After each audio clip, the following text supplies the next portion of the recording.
Hello, ladies and gentlemen, and welcome back to Georg Mack Plays the Classics. Polish sausage, Ditka, sausage, bears. Mike Ditka, power football! Because Joe Montana and John Madden aren't enough to satiate America's love of the gridiron, Accolade is coming in with their take on the sport, and they've brought the coach of the nearly undefeated 85 Bears with them. This is the tail end of Ditka's storied career, though. We'll ignore his comeback with the Saints. Anyway, pick your favorite city and take them to the championship. There's no NFL or NFLPA license here. The cities are all split up based on their real-life conferences and divisions as of 1991, with Tampa Bay still inexplicably lumped with the Midwest teams. You can play a single game, final drive of a game, or take part in the playoffs. The final drive is for when you only have a few minutes and want to lead a comeback against an opponent of your choice. I switched things up and took San Francisco to the playoffs instead of Detroit. My quarterback is not Joe Montana, but someone named States. The top receiver is not Jerry Rice, but a fella named Wise. At least when you hook them up with the shotgun and fly, it's good for big yards. Unfortunately, the passing game is designed horribly. After the snap, you press button A to shift the camera to the receivers. You can then lead a pass with button B or gun it to them with button C.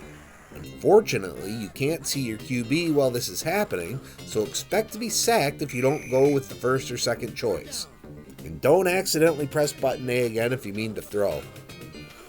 A target appears on the field and your receiver has to be perfectly positioned on the target to hopefully make the catch. If you're off a hair, it'll be incomplete. The jerkiness and cuts of the camera motion are practically unplayable. There are 4 different passing modes, 2 that stop time while you cycle through receivers, and 2 that don't. Okay, passing sucks. Maybe they got the running game down. Nope. Running is practically useless. After snapping, you press button B to hand off to the back. But be careful, if you have a fullback on the field too, you might give it to him instead of using him as a blocker. I don't think I gained any yard with the running game at any point in my playing.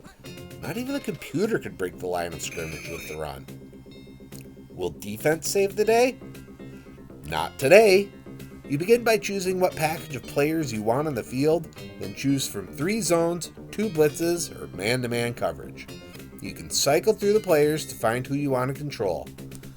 Unless you want to control the defensive line. You're not allowed to do that.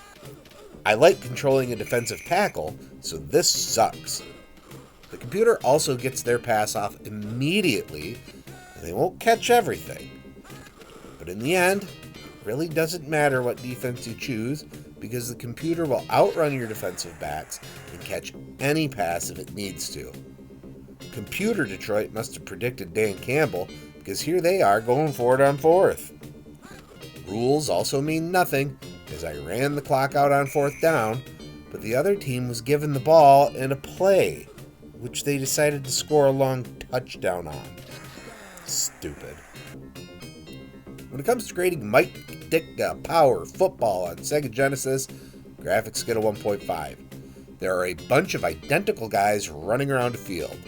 The stripes on the field are from end to end instead of side to side, which is wrong. Sound gets a 1.0. The music that plays just repeats over and over again in a short loop, and it's not good. It overpowers the sound effects on the field, which are better. Gameplay gets a 1.0. Passing technically works. The run game is worthless. Defense is barely usable.